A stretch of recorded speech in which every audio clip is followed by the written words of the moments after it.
Welcome back to the Multifamily Marketers Podcast. I'm your host, Josh Grillo, co-founder here at Resident 360. And I am also joined by my co-host, who's in the middle of a move to Florida, Miss Caroline Mills, our Director of Digital Marketing. How'd you like that intro, Caroline? That was a good one. And I am. And that's very fitting. You guys can't always see behind me, but I have boxes. I have piles. We are so close. I've gotten to talk to a couple of you at Strategic Marketing Summit, and you guys knew about my move down to Florida, but we're close. It's coming up. By the time we're kind of batch recording some stuff this week, the next time we record, we may be in Florida after this. Wow. So you're at your house right now, sitting on a bunch of boxes, aren't you? I am living in Boxland. All right, Boxland. Super exciting. All right, so let's talk about the show today. We are talking about marketing budgets. And when I say marketing budgets, This isn't just media spend. This isn't just Google ad budgets. We're talking about the entire marketing budget. So we've properly named this one, How to Build a Smarter Marketing Budget for Your Community. So Caroline, let's jump right on into this. And I'm going to start with the first question. Big picture. Why is having a clear marketing budget so important for multifamily communities? Absolutely. I'm excited to talk about this one today. So really, a clear marketing budget is what gives your property direction and really gives you the predictability of what to expect and when to expect it. So without the strategy, communities I see, they often overspend either in underperforming areas or they underinvest in channels that could actually drive them leases, because then they're stuck to either not planning or going quarter by quarter or, just throwing money when they need to. So a well-built budget will really help you forecast your lead generation needs. It's going to align your spending with your actual occupancy goals. It's going to help prioritize your highest performing channels.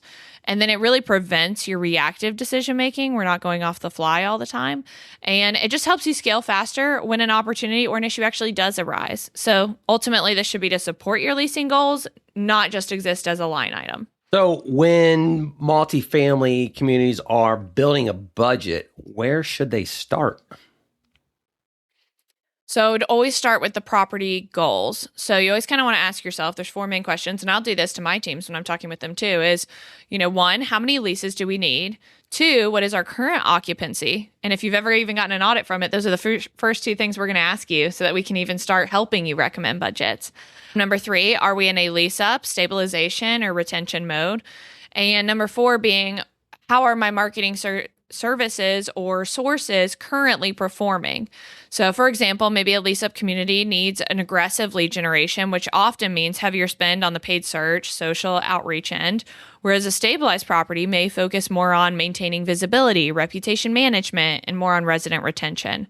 So your budget, you really want to match your leasing objectives, not just a general percentage. So it's not just, I'm 70% occupied, this is what I always need to be. Or I'm 80% occupied, this is what I always need to be. So these are questions you kind of want to start with before you even get to numbers. So what would be some of the major categories communities should consider when they're allocating their marketing budget? Absolutely. We'll talk through, I kind of go through everything with my teams when I'm talking to them, not just, I've been in the other side of the seat, not just the paid digital services, but absolutely your paid search, if you either call it Google Ads or paid search or PPC. So this is going to capture, your high intent renters. We've got SEO, local SEO, GEO. So now we're going more into the organic side of things. We've got social media advertising, whether that's posting organically or that's going through paid search. We've got our ILSs. So this is thinkyourapartments.com, your Zillow. You've got reputation management. We have plenty of, that's one of my favorite topics, plenty of different episodes on reputation management, asking for reviews. We just did one last week if you want to listen to that one. Your creative assets. A lot of times this is forgotten about as part of the marketing mix or money that needs to put into the marketing budget. That's your photography, your videos, floor plans. And then lastly, I'll kind of round it out with email and CRM nurture. Whether you have a separate emailing system or not, or you work through a CRM, all of this kind of goes into, what you're spending marketing spend on. So I would say a common mistake is really putting too much budget into one source, say, like an ILS, without diversifying, putting all your eggs in one basket, so to speak. So the smartest budgets are truly balanced between maybe some short-term lead generation and then your long-term brand growth. How do you want to see yourself lining out. Okay, so let's dive a little bit into, you talked a little bit about mistakes, but what would you say are Yeah. some of the biggest budgeting mistakes that you see? A few major ones would be overspending on underperforming channels. And you and I were actually just talking about this, and you say, well, great. How do I know when that's happening? I'll kind of dive into this one. Is I always recommend re-looking at how you're performing every quarter. So that was something I did when I was on the marketing side and on the operations side, is really checking every quarter and keeping yourself on track. It's very easy to let that slip, and then you look 6 months back and something that you've spent $7,000 on hasn't gotten you but 2 leases. So you always want to be checking in consistently on this. I recommend every quarter checking how they're performing, but I mean, definitely one is overspending on underperforming channels. Just because everyone else does it in your market or just because assets of your level do it doesn't mean you need to. Number 2 would be ignoring the conversion data. So, the clicks are great, but the leases are going to matter more. Kind of ties into how you're performing. Not budgeting for creative improvements. I see this all the time, and I always have to pitch to teams to take new photos, take new videos. A property can change a lot in a few years and or just may not have up-to-date assets. And having new up-to-date photos, having new up-to-date videos, I mean, that further just helps all of your ILSs. It helps your PPC.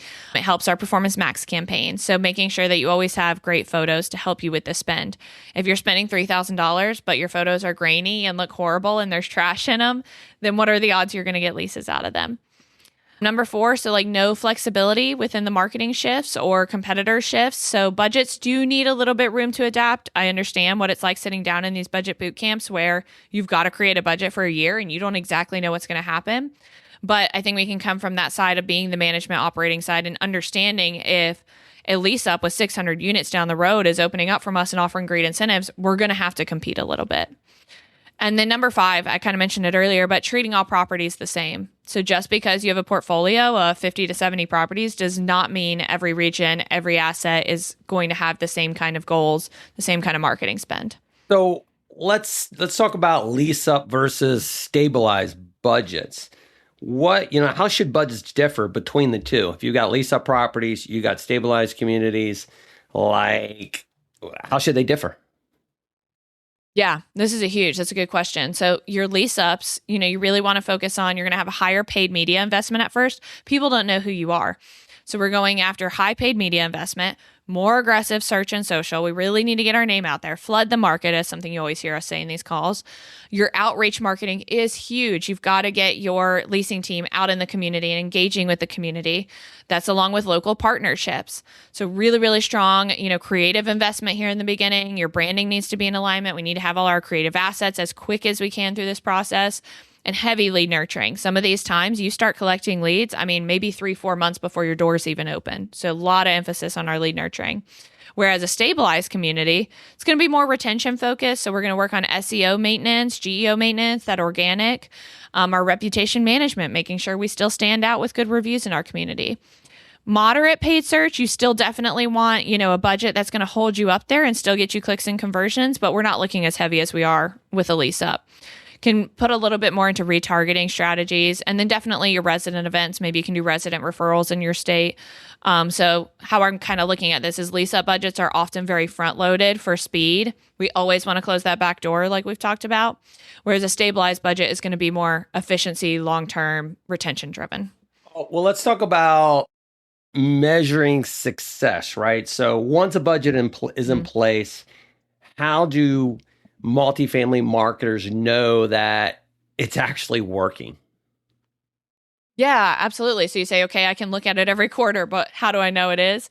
Track the full funnel will be our best recommendation. So you want to track your cost per click, your cost per lead, your cost per tour, everything that you can see in your CRM systems or within your management or your digital company's reporting. You want to track your occupancy growth. So when you've started this service, how much has it grown or helped you? And then your lead to lease conversion rate. So what is getting you the most qualified leads? It's great if one source gives you 50 leads, but if it only results in 1 lease versus another source giving you 15 leads but got you 12 leases, well, that's a lot better conversion rate. Let's put our money to where that's making the most sense. So really, you want to think, your ultimate question is this budget driving qualified leases at an acceptable cost that I'm okay with? So not every marketing dollar is going to perform equally. So I definitely recommend taking quick looks at these every quarter. All right, Caroline, here's one for you. For listeners wanting to level up their budgeting strategy, what would be your top pro tips? Ooh, okay. This is exciting. So, pro tips. Let's go back to the beginning, kind of round it out, is definitely building budgets backwards from those leasing goals. So, how do you know what to spend if you don't know how many leases you need? So, make sure you know how many leases you need and then kind of calculate backwards the leads, tours, and traffic. You can do this off your own ratios. Every company I work with has different expected closing ratios versus different expected application ratios. So, use your own math versus trusting someone else's. Prioritize those high intent channels first. So search often performs broad awareness for direct conversions. Keep testing. Budget should evolve with data. So as you know what's working and what's not, you can always adjust as needed. Even if you've got a set budget, reallocate those funds as you can. Reserve maybe a little bit of emergency, I would say, for opportunity funds. If you know something's coming down the line in a certain amount of time, or that every fall you always run into an issue when it's not leasing season, like work with your team so that you can reserve those funds for that time. Invest in a quality website, quality creative. We've touched base on branding and creative and websites plenty of times, and this is truly where the conversion is going to happen.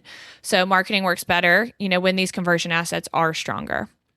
And then I'll round it out lastly is review your attribution carefully. So, you don't want to overcredit one source if multiple channels are supporting that. And what I mean is if you are using UTMs, you are using switch codes, whatever it may be with your providers, making sure they truly are working and leading people to the right place. You don't want to assume that you see 500 leads in one and 0 in another. I would definitely be testing that, which we have plenty of info on audits. I love a good digital audit as well. Caroline, we know you love some digital audits. Oh yeah. All right. Well, that was some really good tips. Any final advice for marketers? Yeah, kind of finish it out that you really want this to be a growth tool, not just, again, a line item or expense sheet just to write it off. So when you really align your marketing dollars with your goals, your data, your renter behavior, things like that, you can really scale, adapt, and outperform those around you who aren't doing these things. So the smartest marketers, we say, they're not always spending more, they're just spending better. Yes, they are. They are spending better. I love that, Caroline. Well, I think this has been great. Short, sweet, to the point. I think we will wrap this episode up right here. And I just want to thank everyone for listening to the Multifamily Marketers Podcast. Please be sure to subscribe, share this episode with your team. And Caroline and I will see you guys next week. Take care. Have a good day. Thank you, guys. Bye.